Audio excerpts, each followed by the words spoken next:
Welcome to my channel SBR রান্নাঘর। সরস্বতী পূজা করতে বাড়িতে চলে আসলাম। আর সরস্বতী পূজাতে তো দই খেতেই হবে, তাই না? আর দইটা আজকে আমি নিজে হাতেই বানাচ্ছি। আমি আর মা মিলে সরস্বতী পূজা উপলক্ষে দই বানাচ্ছি, আর এই দইয়ের রেসিপিটা আপনাদের সঙ্গে শেয়ার করছি। আশা করছি ভিডিওটি ভালো লাগবে। ভালো লাগলে প্লিজ লাইক, কমেন্ট এবং শেয়ার করবেন। আর অবশ্যই আমার চ্যানেলটিকে সাবস্ক্রাইব করে পাশে থাকা বেল আইকনটি ক্লিক করে রাখবেন। তো চলুন এখন দই তৈরিতে চলে যাচ্ছি। এই তো চুলায় দুধ বসিয়ে দিয়েছি। আমি এখানে 4 লিটার দুধ নিয়েছি, আর সেই সঙ্গে কিছুটা পরিমাণ জলও মিশিয়ে দিয়েছি, কারণ দুধটাকে অনেকক্ষণ ধরে জাল করে নিব, এতে করে কিন্তু কালারটা ভালো আসবে দইয়ে। তো কিছুটা জলও মিশিয়ে দিয়েছি দুধে, কারণ দুধটা অনেকক্ষণ ধরে জাল করে করে দুধে একটা কালার চলে আসবে এতে করে। আর এখানে 4 লিটার দুধ নিয়েছি, সাথে 1 লিটার জল মিশিয়ে দিয়েছি।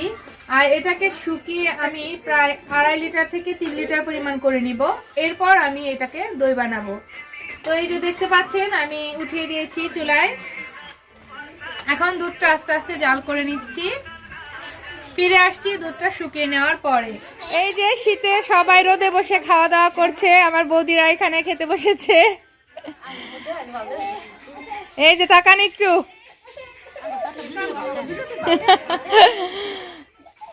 আর এই যে ওরা নাচ প্র্যাকটিস করছে সরস্বতী পূজার জন্য।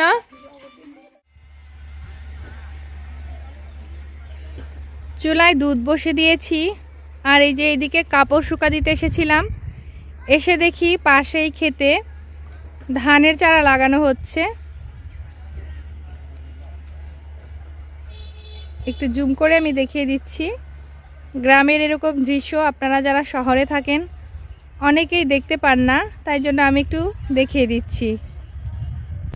ওনারাও আমার দিকে তাকাচ্ছিল ভিডিও করার সময়। তো থাক, ওনারা ওনাদের কাজ করুক, আমি আমার কাজে চলে যাই। দুপুরবেলায় দুধটা কিছুটা জাল করে রেখে দিয়েছিলাম। এখন সন্ধ্যাবেলায় আবার চুলায় বসিয়ে দেওয়া হয়েছে।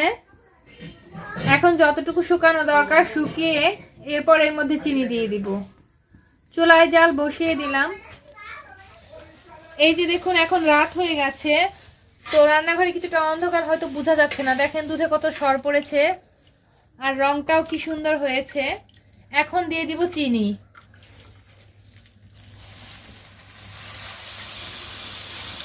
চিনিটা প্রথমে কিছুটা পরিমাণ দিচ্ছি, প্রায় 750 গ্রাম মতন দিলাম। এখন একটু নাড়াচাড়া করে গলিয়ে তারপরে চেক করে যদি লাগে আরো একটু দেব। এই তো চুলাটা আবার ধরিয়ে দেওয়া হচ্ছে। এখন রাত হয়ে গেছে, সন্ধ্যাবেলা আর কি, 7:30 বাজে। এখন চিনিটা দিয়ে দিয়েছি। চিনি দেওয়ার পরে আরো কিছুক্ষণ জাল করে নিয়ে এরপরে দইটা বসাবো। চিনি দেওয়ার পরে দুধটা বলক করে নিয়েছি। এখন আর বেশি জাল করব না, জাস্ট 2 থেকে 3 মিনিট আর একটু এটাকে জাল করে নিয়ে আমরা দই বসানোর জন্য রেডি করে নিব।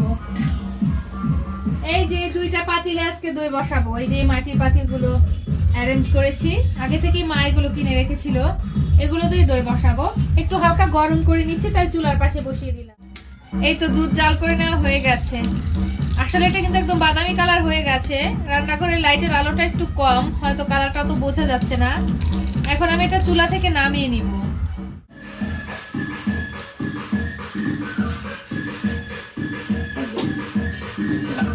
নামিয়ে নিয়েছি।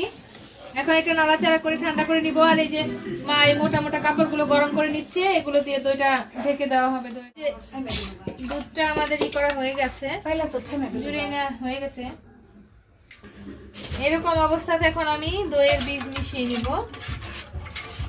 মিষ্টি দই ব্যবহার করেই কিন্তু মিষ্টি দইটা বানাতে হবে। তো এখন আমি এই দইটা মিক্স করে দিব। আমি 2 কাপই কিনেছিলাম, কিন্তু আমাদের দইয়ের পরিমাণ যতটুকু আছে 1 কাপ দিলেই যথেষ্ট।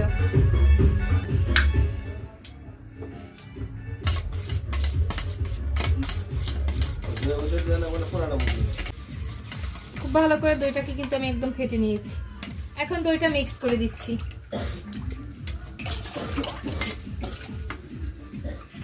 মিশিয়ে নিলাম, এখন পাতিলে ঢেলে দিব। তাও তোমার পাতিল আমার কোলে সব জামা কাপড় এগুলা দিয়ে ঢেকে দিব।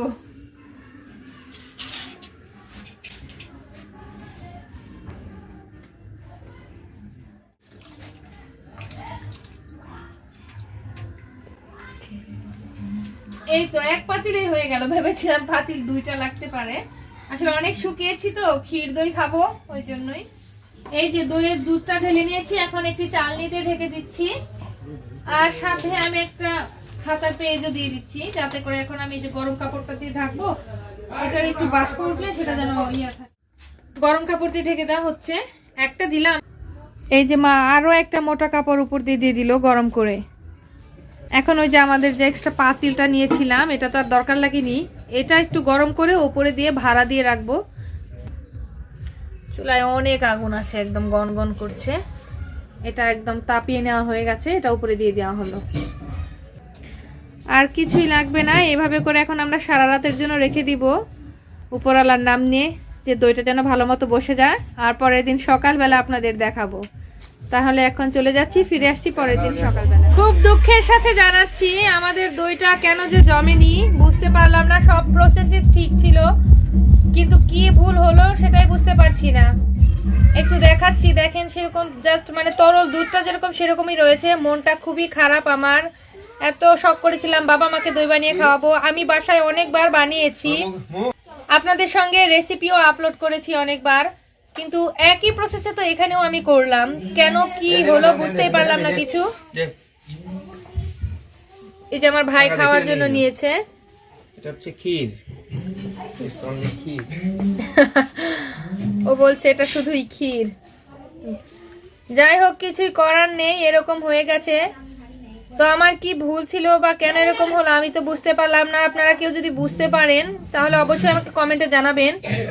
তবে আমি যতদূর মনে করছি যে গ্রামে তো অনেক বেশি ঠান্ডা, সেই ক্ষেত্রে গরম কাপড়ের পরিমাণ আমার মনে হয় কম হয়েছিল। আরো বেশি পরিমাণ কিছু কাঁথা কম্বল দিয়ে ঢেকে দিলে হয়তো বা দইটা পারফেক্ট হতো।